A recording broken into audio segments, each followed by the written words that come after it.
Hello students, मैं चित्रांशु गौड़ स्वागत करता हूं आपका नए चैनल 360 डिग्री यू एजुकेशन पे। ये वही चैनल है, उसका नाम बदलकर 360 डिग्री यू एजुकेशन रख दिया गया। ये विजय भाऊ चैनल है, ठीक है। तो जैसा कि आप सभी जानते हैं कि इस चैनल पे MP police, MP SI, MP PSC की सीरीज़ चल रही है, जिसके थ्रू हम आपको हिंदी भाषा, अंग्रेजी भाषा, जनरल साइंस, एमपी जीके, जिलावार जीके और रीजनिंग और मैथमेटिक्स आपको यहाँ पर हम मैथमेटिक्स के वीडियो हम आपको प्रोवाइड करवा रहे हैं। और बहुत ही जल्दी एमपी एसआई और एमपी कांस्टेबल के पुराने पेपर मतलब प्रीवियस ईयर पेपर जो है वह आपको सोल्व करवा दिए जाएंगे, ठीक है। तो जैसा कि अभी जानते हैं कि हम अभी हिंदी की क्लासेस स्टार्ट हुई है, तो पहली क्लास आप देख लीजिएगा प्लेलिस्ट में जाके। तो पहली क्लास में अपन ने पढ़ा था भाषा, बोली और व्याकरण के बारे में हमने सीखा था, ठीक है। आज की जो क्लास है वह अपनी रहने वाली है स्वर और व्यंजन के बारे में, ठीक है। जो इसका आधारभूत होता है, जो वर्णमाला होती है, वो वर्णमाला किस प्रकार होती है, हिंदी वर्णमाला, उस बारे में आज हम इस वीडियो में जानेंगे, ठीक है। तो आप यहाँ पर थंबनेल में जिस प्रकार देख रहे होंगे कि हार्ड कॉपी, ठीक है, आपका जो नोट्स मिलेंगे वो किस रूप में मिलेंगे आपको, हार्ड कॉपी के रूप में आपको वह नोट्स प्रोवाइड करा दिए जाएंगे। आपके घर तक कुरियर के माध्यम से आपको नोट्स पहुंचा दिए जाएंगे। इसके लिए आप हमारे साथ जुड़े रहिए, हमारे चैनल को सब्सक्राइब कीजिए। बहुत ही जल्दी अभी हार्ड कॉपी के ऊपर काम किया जा रहा है। जैसे ही काम खत्म होगा हम आपको सूचित करके आपको यह जो नोट्स की हार्ड कॉपी होगी वह हम आपको भिजवा देंगे, ठीक है। और इसकी पीडीएफ आपको हमारे व्हाट्सएप ग्रुप और टेलीग्राम ग्रुप में आपको इसकी पीडीएफ मिल जाएगी, ठीक है। तो करते हैं अपन स्टार्ट हिंदी भाषा के बारे में। तो बढ़ते हैं नेक्स्ट स्लाइड।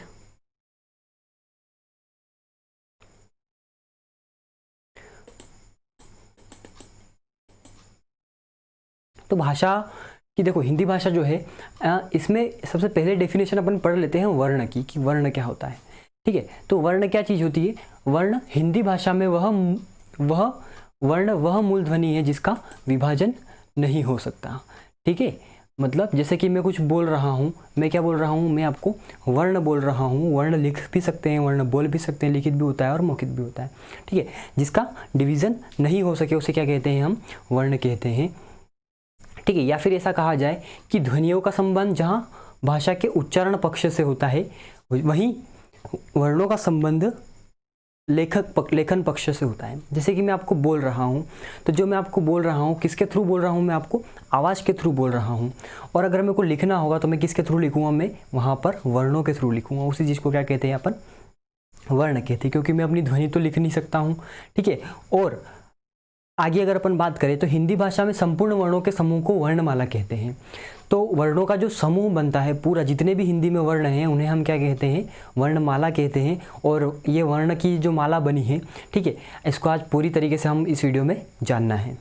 हिंदी वर्णमाला में कुल 44 वर्ण होते हैं। टोटल वर्णों की संख्या कितनी है, 44 वर्ण होते हैं, जिसमें कि 11 स्वर और 33 व्यंजन होते हैं। और स्वर और व्यंजनों को मिलके ही मात्राओं से मिलके ही अपन यहाँ पर वर्णमाला अपनी जो हिंदी भाषा यहाँ पर बनती है, ठीक है। तो आइए सबसे पहले अपन बात करते हैं वर्ण में। सबसे पहले अपन बात करते हैं 11 स्वरों के बारे में, अपन थोड़ी सी चर्चा कर लेते हैं। तो नेक्स्ट स्लाइड है अपनी स्वर के बारे में।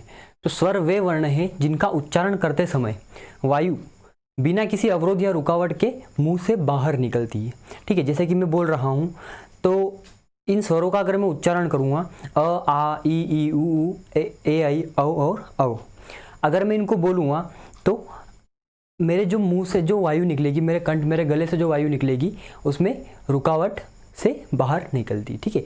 या फिर अवरोध या रुकावट मुख से बाहर निकलती है, ठीक है। जैसे कि आप अ, आ, ई, उ, री, ए, आई, औ आप ये बोलते हैं तो ये इसमें हवा जो होती है वो बिना किसी रुकावट के मुंह से बाहर निकलती है, ठीक है। इसमें मेरे को कोई रुकावट की ज़रूरत नहीं लगी है, ठीक है। तो थोड़ी सी और बात कर लेते हैं कि अ, आ, ई जो है, ठीक है, इनमें अगर मात्राओं की गिनती करें तो मात्राएं कुल 11 स्वर होते हैं, जिसमें कि 10 मात्राएं होती हैं और एक अ ही ऐसा स्वर है जिसकी कोई मात्रा नहीं होती है, ठीक है। ये हर एक शब्द के साथ यह जुड़ा होता है।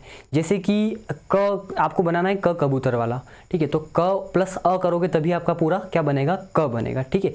ये क के नीचे हलंत है, वर्तनी शुद्ध है, टाइपिंग मिस्टेक हुई है, ठीक है, कोई बात नहीं, सुधार लेना आप इसको। जैसे कि क में आप क्या जोड़ते हो, आ जोड़ते हो, तो क्या बनता है यहाँ पर क प्लस आ क्या बनता है, का बनता है, ठीक है।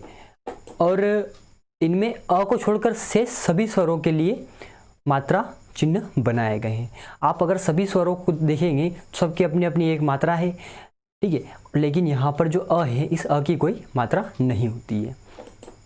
तो बात कर लेते हैं अपन स्वरों के भेद के बारे में, बात कर लेते हैं कि स्वर कितने टाइप के होते हैं, इनके भेद कितने होते हैं। तो सबसे पहले अपन बात करें मुखाकृति के आधार पर, जो स्वर होते हैं वो चार प्रकार के होते हैं, जिसमें पहला होता है अपना मुख आकृति के आधार पर। क्या होता है? अग्र स्वर, पश्च स्वर, संवृत स्वर, अर्ध संवृत स्वर, विव्रत स्वर और अर्ध विव्रत स्वर। ठीक है, अगली अगर अपन बात करें तो ओष्ठ आकृति के आधार पर, मतलब होठों की आकृति के आधार पर। तो होठों की आकृति के आधार पर कितने स्वर होते हैं? एक तो वृत्ताकार स्वर और एक अवृत्ताकार स्वर। अगली अगर अपन बात करें तो अगला होता है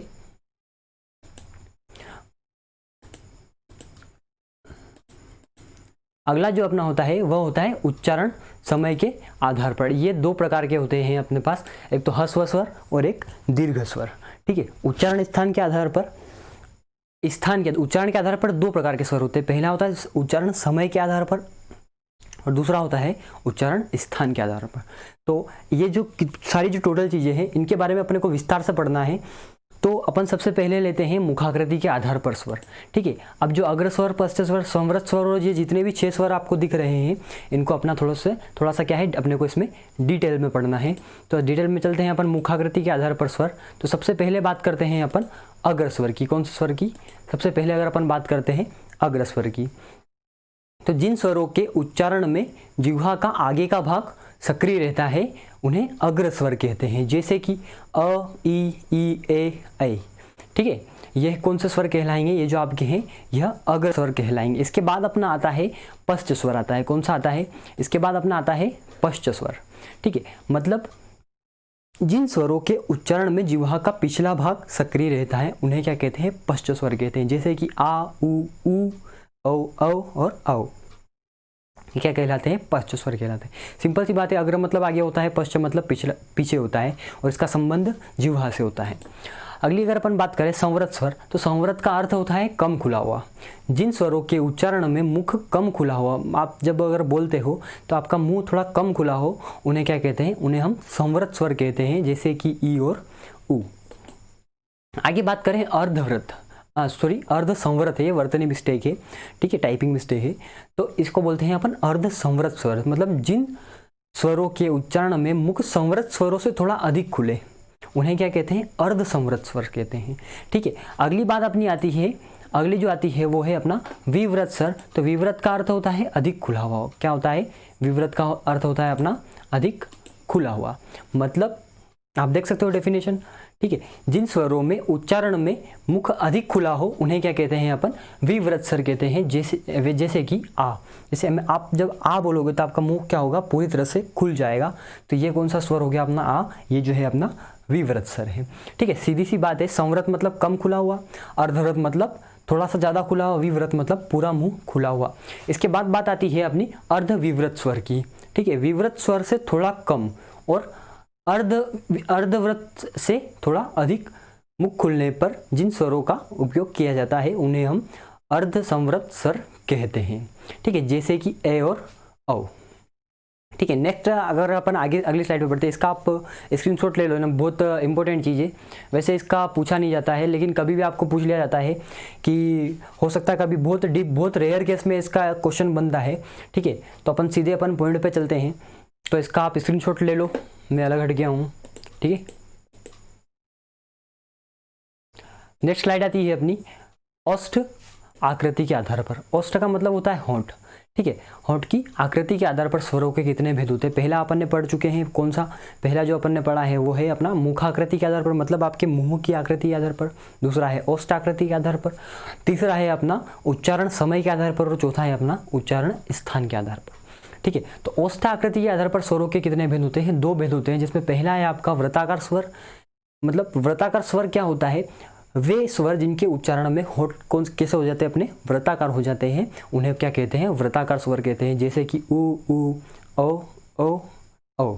ठीक है, ये क्या है? ये है वृत्ताकार स्वर। मतलब आपके होठ जो है, ओष्ठ की जो आकृति है वह कौन सी हो जाती है? वह वृत्ताकार हो जाती है, उन्हें हम वृत्ताकार स्वर कहते हैं।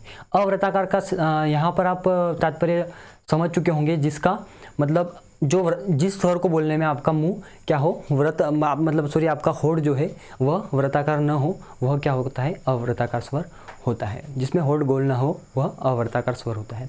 जैसे कि अ, आ, ई, ए। ठीक है, अगर आप ऊ बोलोगे तो आपको जो ओष्ठ है मतलब होठ जो है वो आपका क्या हो जाएगा, वृत्ताकार हो जाएगा। इसलिए उसे कौन सा स्वर बोलेंगे, वृत्ताकार स्वर बोलेंगे। आगे बढ़ते हैं अपन, तो अपना आता है व्यंजन। कैसे आ गया है, चलो ठीक है कोई बात नहीं। अपने दो स्वर और छूट रहे हैं। एक तो है अपना उच्चारण के आधार पे दो स्वर अपने छूट रहे हैं। पहला है समय के आधार पर, दूसरा है अपना स्थान के आधार पर। इसके बारे में अपन पढ़ लेंगे, ठीक है, कोई बात नहीं। थोड़ी सी मिस्टेक है, टेक्निकल मिस्टेक है, कोई बात नहीं, संभाल लेंगे अपन इसको, ठीक है। तो सिंपल सी परिभाषा है, उच्चारण के आधार पर एक तो है स्थान और एक लय, ठीक है, मतलब समय के आधार पर। तो व्यंजन की अगर अपन बात करें तो हिंदी भाषा में जिन ध्वनियों का उच्चारण करते हुए हमारी श्वास वायु, हमारी जो श्वास वायु मतलब श्वास वायु अगर आप कहो तो आप जो श्वास लेते हो वह मुख से किसी भाग से टकरा कर बाहर निकलती हो, जैसे कि तालु, ओष्ठ, दांत, वत्स आदि, ठीक है। जैसे तालु मतलब जो गले में जो रहता है यहाँ पर छोटा सा, वो तालु, ठीक है। ओष्ठ मतलब होठ, दांत और वत्स से टकरा कर अगर बाहर निकलती तो इन्हें क्या कहते हैं, हम व्यंजन कहते हैं।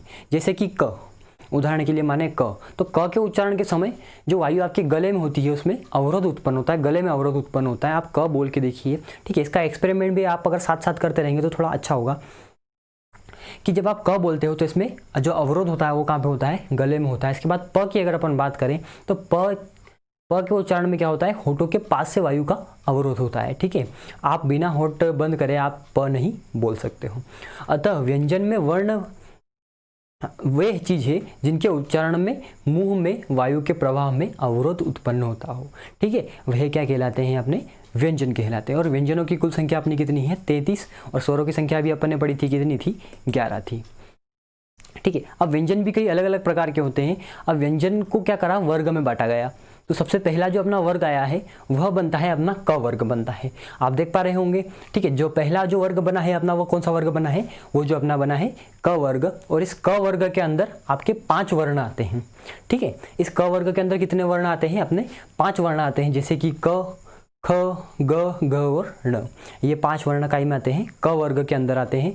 अगले वर्ग की अपन अगर बात करें तो अगला जो अपना वर्ग आता है वह है अपना च वर्ग, ठीक है। अगला वर्ग कौन सा है, अपना च वर्ग, जिसके अंदर च, छ, ज और झ और ये आता है, ठीक है। ये कौन सा वर्ग है, ये है अपना च वर्ग है। इसके बाद अगर अपन बात करें तो अगला अपना आता है ट वर्ग, जिसके अंदर ट, ठ, ड, ढ और ण आता है, ठीक है। अब आगे बात करते हैं अपन त वर्ग की, ठीक है। तो त वर्ग में आप सिंपल सा देख पा रहे होंगे कि त, थ और द, ध, न आता है, ठीक है। त, थ, द, ध, न का में आता है, त वर्ग में आता है।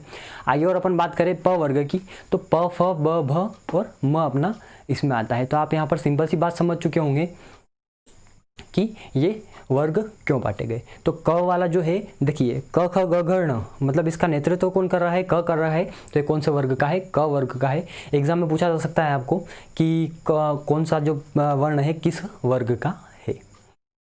तो आप यहाँ पर अच्छी तरीके से समझ पा रहे होंगे। अगर अच्छा लग रहा है तो वीडियो को लाइक करें और शेयर जरूर करें, कमेंट करके हमें बताएं कि आपको वीडियो कैसा लग रहा है, ठीक है। आगे अगर अपन बढ़ें तो आगे अपन बात करते हैं व्यंजनों के भेद के बारे में बात करते हैं। जैसे मैंने आपको स्वरों के भेद बताए थे, उसी प्रकार मैं मैं आपको व्यंजनों के भेद बताने जा रहा हूँ। तो स्वरों के भेद में मैं थोड़ा सा आपको याद दिला दूँ, स्वरों के भेद मैंने 4 प्रकार के बताए थे, जिसमें पहला था आपका मुख आकृति के आधार पर, जिसमें 6 भेद आपको मैंने बताए थे। उसके बाद ओष्ठाकृति के आधार पर, उसके बाद उच्चारण समय के आधार पर और उच्चारण स्थान के आधार पर। इसी प्रकार व्यंजनों के भी अपने अपने भेद होते हैं, जो कि मैंने आपको उदाहरण सहित यहाँ पर दर्शाए हैं, ठीक है। तो व्यंजनों के भेद में अगर अपन पहली बात करें, स्पर्श व्यंजन होता है। सबसे पहला कौन सा व्यंजन होता है, स्पर्श व्यंजन।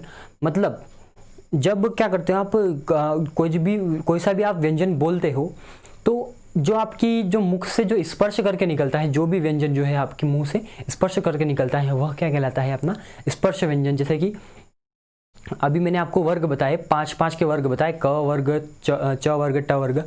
तो इसमें जो 25 व्यंजन जो मैंने आपको बताए हैं अभी पिछले वाले, तो ये उसी का उदाहरण है, स्पर्श व्यंजन का ही आपका उदाहरण है, जिनके वर्ग बनते हैं। जैसे कि क वर्ग बना था, तो क वर्ग के जितने भी मेंबर है, ठीक है, च वर्ग के जितने भी मेंबर है, ट वर्ग के जितने भी मेंबर है, तो ये सभी क्या है, ये सभी स्पर्श व्यंजन है। इसके बाद अगर अपन बात करते हैं अंतस्थ व्यंजन की, ठीक है, तो अंतस्थ व्यंजन में आते हैं अपने य, र, ल और व। उसके बाद आता है ऊष्म व्यंजन, जिसके उदाहरण आपके पास है श, श, स और ह। उसके बाद आता है लुंठित व्यंजन, जिसमें आता है र। उसके बाद आता है पारश्विक व्यंजन, जिसका उदाहरण है ल। अगला आता है अन्य संघर्षी, जिसका उदाहरण है आपका,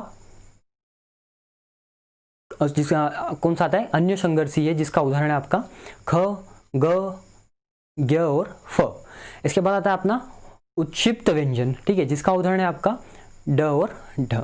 इसके बाद आता है आपका अनुनासिक व्यंजन, जिसका उदाहरण आपको मिल जाएगा आपको न, य, न, न, म। अनुनासिक मतलब जो आप जिस व्यंजन को आप पूरा नहीं बोल पाते हो, ठीक है, जैसे कि आप किसी भी व्यंजन के आप हलंग लगा लो, जैसे आधा न हुआ, ठीक है, आपको बोला नंद, जैसे आपने बोला नंद, तो आपने जो नंद बोला है, या फिर आपने बोला कंद, तो कंद में आपको क को अलग निकाल लो और द को अलग निकाल लो।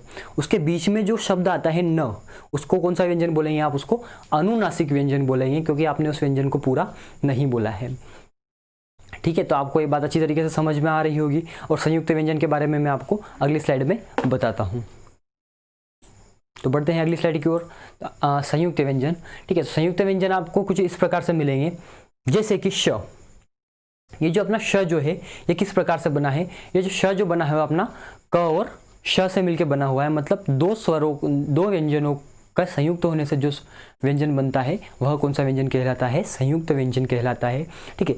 आपने देखा होगा कि आप जब अपन कभी कीबोर्ड, मोबाइल के जो कीबोर्ड आते हैं, ठीक है, उसमें आप जब टाइपिंग करते होंगे, ठीक है, तो उसमें आपको बहुत सारी चीज़ें ऐसी होती होगी जो आपको सीधे आपको बटन नहीं मिलता है। जैसे कि आपको म को आधा म बनाना है, तो आपको उसके नीचे हलंत लगाना पड़ेगा, ठीक है। उसके बाद आप जैसे ही आप स्पेस दोगे तो वह आप ऑटोमेटिक क्या हो जाएगा, म हो जाएगा, ठीक है। तो इसी प्रकार से कुछ यहाँ पर मैंने आपको बताया है। सबसे पहला आ रहा है अपना श। अगर आपको श नहीं बनता है, या फिर आप अगर कोई MS वर्ड चलाते हो, आप MS एक्सेल चलाते हो, तो उसमें भी ये चीज़ रिक्वायर होती है। तो पहला है अपना श। तो अगर आपको ष नहीं मिलता है तो आप क्या कीजिए, आप क को आधा कर दीजिए, मतलब क पे नीचे हलंत लगा दीजिए, और आप श जो आता है अपना षटकोण का, उसको लेके आप स्पेस करोगे तो आपका क्या बन जाएगा, आपका यहाँ पर श बन जाएगा, जिसका उपयोग अपन करते हैं रक्षा और कक्षा में, जिसके जो श आता है उसका उपयोग अपन इसमें करते हैं। अगली बात करते हैं अपन त्र की, ठीक है। अगर आपको त्र कहीं पर नहीं दिखे तो आप क्या करना, त और उसके नीचे हलंत लगाना और र इसके पास जोड़ देना, जैसे कि यात्रा और मित्र। अगली बात आती है अपनी ज्ञ की, अगली बात आती है श्र की, ठीक है। जैसे हुआ ये श्र, एक ये वाला अपना श्र जो हुआ है, श्रमिक का, ठीक है, जिसमें श और र मिला है। क्या मिला है, श और र, जैसे कि श्री, श्रीमती, श्रमिक और आदि नहीं, ठीक है, श्रीमती और श्रमिक, इसमें जो आ रहा है वो क्या है, श्र है। अगला है अपना श्र जो बनता है वह श्रृंगार वाला श्र बनता है। वह किस चीज़ से मिलकर बनता है, वह एक तो श से मिलकर बना है और एक री से मिलकर बना, मतलब श्रृंगार। और विद्यालय वाला जो ये बना है, आपको दिख रहा है यहाँ पर, ठीक है, ये जो विद्यालय वाला जो है ये किससे बन के बना है, द और य, मतलब आधा द और य से मिलकर क्या बना है, आपका विद्यालय वाला बना है। अगली बात अपन करें त की, कौन की, जैसे रक्त में जो आता है, र को छोड़ दें अगर अपन, तो रक्त में जो पीछे त आता है ना, वो किससे मिलके बना है, आधा क और त से मिलके बना है। इसी प्रकार आप आगे देख लीजिए और इसका आप स्क्रीनशॉट ले लीजिएगा, ठीक है। आपको PDF भी व्हाट्सअप फेसबुक पेज पे, अगर जो व्हाट्सअप ग्रुप में जुड़ा हुआ है, देखिए व्हाट्सअप में एक लिमिटेड मेंबर ही जुड़ सकते हैं, तो आप अगर व्हाट्सअप ग्रुप में नहीं हो तो कोई बात नहीं, आप टेलीग्राम ग्रुप में हमारे जुड़ जाइए, या फिर हम आपको जो डिस्क्रिप्शन में फेसबुक पेज की लिंक दे रहे हैं, आप क्या कीजिए, आप वहाँ पर जाके उसमें जुड़ जाइए, ठीक है, या फिर टेलीग्राम में या चैनल में जाकर आप जुड़ जाइए। और हमने आपको एक गूगल फॉर्म भी दिया है, तो आप गूगल फॉर्म फिल कर दीजिए, जिससे हमें पता चलेगा कि आपको किस प्रकार के वीडियो चाहिए। हम आपके पास बहुत अच्छी के तरीके से इन वीडियो को प्रेजेंट करके आपको समझाने की कोशिश करेंगे। तो आपको अगर अच्छा लगता है ये, तो आप इसको लाइक करो, शेयर करो और सब्सक्राइब भी ज़रूर करो, ठीक है। और एक बात और मैं आपको बता देना चाहता हूँ कि जो हिंदी की जो सीरीज़ चल रही है, तो अपन इसमें क्या करेंगे, अपन इस हिंदी की सीरीज़ के अंदर लगभग 500 जैसे कि विलोम शब्द की बात करते हैं अपन, ठीक है, अपन जो है विलोम शब्द की बात करेंगे तो लगभग 500 विलोम शब्द, गर्मी लग रही है, ठीक है, लगभग 500 विलोम शब्द, 500 पर्यायवाची शब्द या फिर 1,000 भी अपन इसको कर सकते हैं। मुहावरे, लोकोक्तियाँ जो कि एग्जाम में अधिकतर पूछी जाती है, ठीक है। ये जो अपनी क्लास चल रही है, पहली क्लास दूसरी क्लास में ही आपका थोड़ा सा मैटर थोड़ा ज़्यादा रहेगा, इसमें परिभाषा वगैरह आपको थोड़ी सी समझनी पड़ेगी। और इसके बाद जो अगली क्लास अपनी आने वाली है वह तत्सम तद्भव की रहेगी। उसके बाद मुहावरे, लोकोक्तियाँ और ये जो विलोम शब्द हुए जो अधिकतर पूछे जाते हैं सब एग्जामों में, ठीक है, अलंकार हुए, इस बारे में अपन पढ़ेंगे, ठीक है। तो अगर आपको अच्छा लग रहा है तो चैनल को सब्सक्राइब जरूर करिए, हमारे साथ जरूर जुड़िए, ठीक है। और आगे वाले नेक्स्ट आगे जो हार्ड कॉपी के लिए जो प्रोसेस होती है, ठीक है, उसके लिए आप हमारा जो फॉर्म हमने बनाया है डिस्क्रिप्शन में, उस फॉर्म को आप फिल ज़रूर कर दीजिए। गूगल फॉर्म के नाम से मैंने डिस्क्रिप्शन में दिया हुआ है, आप वहाँ पर जाकर अपनी जानकारी भर दीजिए और आगे की प्रोसेस के लिए इंतज़ार कीजिए। हम आपको बहुत ही जल्दी आपके लिए हार्ड कॉपी, हिंदी की नहीं, हम आपको सारा पूरा जो मटेरियल है, जो हिंदी है, जिसको इंग्लिश की चाहिए तो इंग्लिश की भी मंगा सकता है, ठीक है। तो हम आपको कुरियर के माध्यम से आपके घर तक पहुंचाएंगे, ठीक है। तो जुड़े रहिए हमारे साथ, धन्यवाद।